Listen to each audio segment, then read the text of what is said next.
Hello, welcome to This Side of the Ceiling. I'm Kelsey. And I'm Jill. And we're two good friends trying to live this life on this side of the ceiling as abundantly as Christ has called us to. We are by no means experts, but we love to study His Word and share everything that He has revealed and taught us. So come along with us as we open up the scriptures and dive into His wonderful Word. Hello again, welcome to This Side of the Ceiling. And we are studying David. And last time we left David being heartbroken because they reached Ziklag. He and his men reached Ziklag and all the women and children were gone. So David confides in the Lord and asks what he should do, and the Lord tells him to go get them. Yeah, and everybody's, no one's hurt. It's a good... Yeah, it's a good ending to that story. They're even though they saved. didn't know the ending, and they had we talked about pain and Right. and how you grow from pain. But then we left Saul fighting the Philistines because David is spinning plates and not really on either side. So the Israelites are fighting the Philistines. David, in the meantime, is not in the picture. Yeah, unusual for David to sit one out. Yeah, and so we find Saul in a precarious situation, and he ends up dying. Yeah, And the Philistines win. Yeah, this last chapter of 1 Samuel, we see Saul gone. But I'm going to start reading in chapter 31, verse 8. It says, "The next day, when the Philistines came to strip the dead, they found Saul and his 3 sons fallen on Mount Gilboa. They cut off his head and stripped off his armor, and they sent messengers throughout the land of the Philistines to proclaim the news in the temple of their idols and among their people. They put his armor in the temple of Ashtoreth and fastened his body to the wall of Bethshan. When the people of Jabesh-Gilead heard of what the Philistines had done to Saul, all their valiant men journeyed through the night to Bethshan. They took down the bodies of Saul and his sons from the wall of Bethshan and went to Jabesh, where they burned them. Then they took their bones and buried them under a tamarisk tree at Jabesh, and they fasted 7 days." So our question today is, who are these valiant men of Jabesh-Gilead? Yeah, that's the end. I mean, the end of Right. 1 Samuel. And we've been in 1 Samuel for a long time. I mean, if you remember, we didn't even start at the beginning of 1 Samuel. We just started at the beginning of David. Right. But the book of 1 Samuel begins with the birth of Samuel. Hannah's wanting a baby. And it's ending with the death of Saul. Right. And, the Philistines have him and they're kind of showing off the bodies and The king of the Israel. yeah, and his sons, and it's not respectful. And so we hear that these valiant men, it's such a great word, I think. Yeah. Valiant men of Jabesh-Gilead travel all through the night. They must go steal the bodies or something, go take the bodies down and basically give them a proper burial. Right. Bury them. So the question is, well, who are these people? And, we're saying goodbye to Saul, and we saw, the last we've seen of him, he has been a thorn in David's side because he's been after David. He's turned on, he's thrown spears at David and Jonathan, and God took his spirit away from him. Right. But here, as Saul has died, we're going to go back and look at a bright moment for Saul. And it has to do with these men of Jabesh-Gilead. So we're going to go back to 1 Samuel chapter 11. And in chapter 10, Saul has just become king. And if you kind of, the context of this story of the men of Jabesh-Gilead is the very last few verses of chapter 10. It says, Samuel had told the people the rights and the duties of the kingship. He had wrote them in a book and laid it before the Lord. Then Samuel sent all the people away, each to his house. Saul also went to his home at Gibeah, and with him went men of valor, whose hearts that God had touched. But some worthless fellows said, "How can this man save us?" And they despised him and brought him no present, but he held his peace. So we see in Saul's kingdom here, he's got some men of valor who are following him. that had been touched by God. And then there's also some worthless fellows. And so Saul's going to struggle with who to listen to throughout his king. But the first thing that we see is a good story. And so what happens in chapter 11 is that the Ammonites, and specifically the leader is named Nahash, come and they besiege Jabesh-Gilead, and they just take them over. And so the men of Jabesh-Gilead beg Nahash to make a treaty with them. And they said, just make a treaty with us and we'll serve you. But Nahash says to them, on this condition, I will make a treaty with you if I can gouge out your right eyes and bring disgrace to all of Israel. So the elders of Jabesh say to him, give us 7 days respite that we can send messengers throughout the territory of Israel. Then if there is no one to save us, we will give ourselves up to you.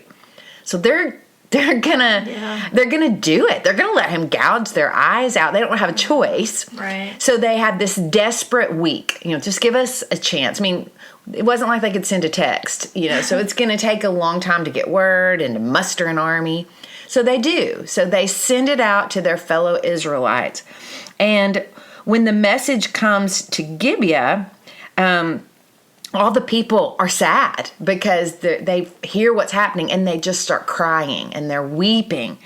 Now, and Saul was out in the field. So I'll pick up here in verse 5. It says, now behold, Saul was coming from the field behind the oxen. And Saul said, what's wrong with the people? Why are they weeping? So they told him the news of the men of Jabesh, and the Spirit of God rushed upon Saul when he heard the words, and his anger was greatly kindled. And he took a yoke of oxen, and he cut it in pieces, and he sent it throughout all the territory of Israel by the hand of messengers, saying, whoever doesn't come out after Saul and Samuel, so shall it be done to his oxen.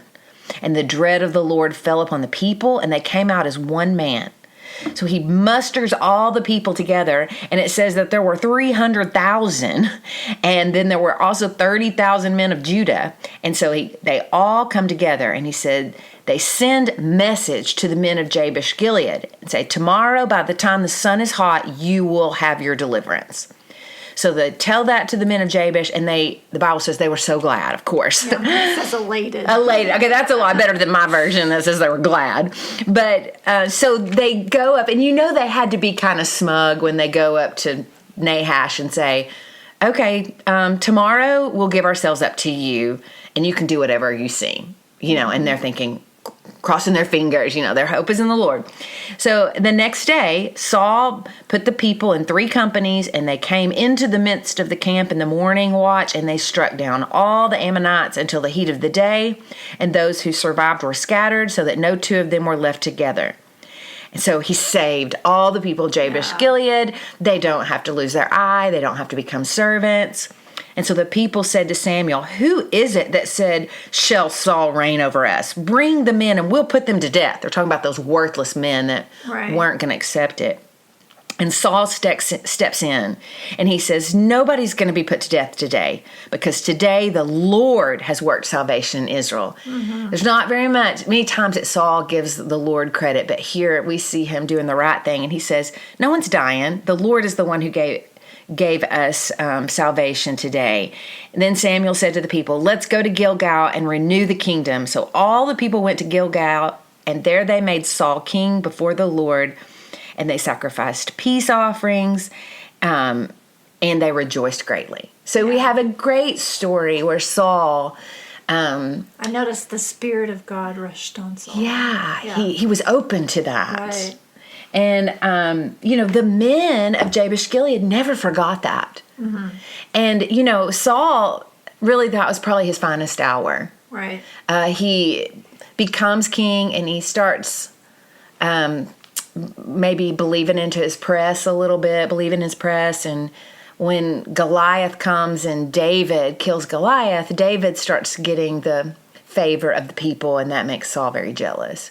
But no matter all of that, the men of Jabesh-Gilead never forget what Saul's done for him. And so they travel all through the night to give him a proper burial. Mm-hmm. And so I think today we should just talk a little bit about just the power of kindness. And when someone does something for you, like that you just never forget. Right. Especially in our world today, I think sometimes we're starved for kindness. People are busy. Right. And you just feel like anything you could ask of somebody is almost imposing on them. I know we've moved to a new town, and I was at Lowe's the other day, and I had bought a big, I was going to buy a shade, but the man had talked me into buying a whole door that fits on top of it. And so I had carried it out to my car. Nobody helped me at Lowe's. Not even the man. Asked him, can someone help me? No, I'm sorry, we're busy. And so I was trying to cram this huge door frame into my little car, and it wasn't working. And I had all the doors open. And finally, I hear this voice say, "Do you need some help?" And I look, and it's this lady in a Yukon, and she's looking at me, and I said, "I don't think it's going to work. I think I'm going to take it back." And she said, "It'll fit in my car. I'll take it for you." And she didn't know me. And I said, "Oh, you don't have time to do that." And she goes, "Do you live in town?" And I said, "Well, yes." And she said, "I've got time. Here, I'll help you." So we loaded up in her car, and she follows me 10 minutes away, 15 minutes, and unloads it. And it was kind. It was Right. very kind. She didn't know me. I didn't know her. And it was just a very, very kind thing to do, that it made me want to do that for someone else. Yeah, pay it forward. Yes, that's right. I think the kindness of people is a fruit of the Spirit. Yeah. Yeah, and I teach 7th grade history, Arkansas history in particular, and we study the story of the Little Rock Nine, Yeah. which, if you're not familiar with that story, it happened in 1957, so it was during the integration of the schools, and Little Rock Central High School had chosen 9 black students to integrate into Central High School, which was a brave thing for these 9 children to do. They had to apply and had to have good grades and, a resume to get in, and 9 of them were chosen. I think there were probably more chosen, but some chose not to go. Right. Because it was going to be scary. Oh, yeah. And so they show up for school the first day. Well, the Governor Faubus of Arkansas, sent the National Guard and told them, "No, you can't go in," and kept them out. So a few weeks later, the NAACP got involved, and the President of the United States, President Eisenhower, sent the 101st Airborne in, said, yes, they are going in the school. But we were talking about kindness. So those kids were in the school that whole school year, but it was a hard year. Oh, yeah. We've read journals, and we read a book about what it was like inside the school. Mm-hmm. And so we learn about these people, and we know their personalities, and we know who they are because they interview them later in life. And there's an interview that happened 30 years later in 1987, and they remembered the kind people. Oh, of course And they so would, probably. they were on a TV show, and it was an Oprah show, and she brings back Robin, and she says, "Do y'all remember Robin?" And they say, "Oh, I remember Robin. She used to share her book with me." Oh. And she would probably, she was probably harassed at home because she was kind to us. And then, of course, Oprah's got Robin there, and they're like, "Here she is." Yeah. And they all The big reveal. Yeah, and they all remembered her 30 years later. They Because she remembered shared her book Yes, with them. She shared her book. And, they also remember the ones that were mean. And they also remember people that did nothing, that watched the mean people do something. But the ones that were kind to them, 30 years later, they still remembered. Yeah. And it's just such a powerful just gesture of when you do kindness, it speaks to people. Yes, I think that it is powerful. It makes me think of the story in the Old Testament when Abraham wants to find a wife for Isaac, and he wants it to come from his family. So he sends his trusted servant and makes him promise that he'll get a good wife for his only son, and so the servant prays. And he says, I'm going to go up here and I'm going to ask for a drink of water at the well when these women come out. And he said, I want the woman who offers to feed my camels.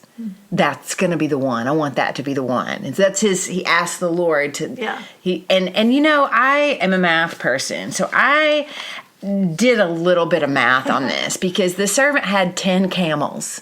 Right. And so he comes up and he sees Rebecca, and of course she's beautiful, and he says, can I have a drink? And she says, yes, well, let me water your camels. And so then he's like, yes, this is the one. Well, he had 10 camels, and I looked up. It says that one camel can drink up to 20 gallons. Oh. One camel. Yeah. And so he had 10. So I'm thinking that was not just let me fill up my bucket one time and feed your camels. Right. So, she did all of that. And then he tells him who he is, that he's from her relatives. And he says, do you have a place for me to stay? And she says, oh, we have a place for you to stay and your camels, and we can feed you. And we've got lots of food for the camels. So her kindness is what was his litmus test for the wife he wanted for his master. Mm-hmm. Yeah, so it's attractive. It's very attractive, and I think it's something that we need to practice. Yes, for sure. Thanks for listening and journeying with us on this side of the ceiling. See you next time.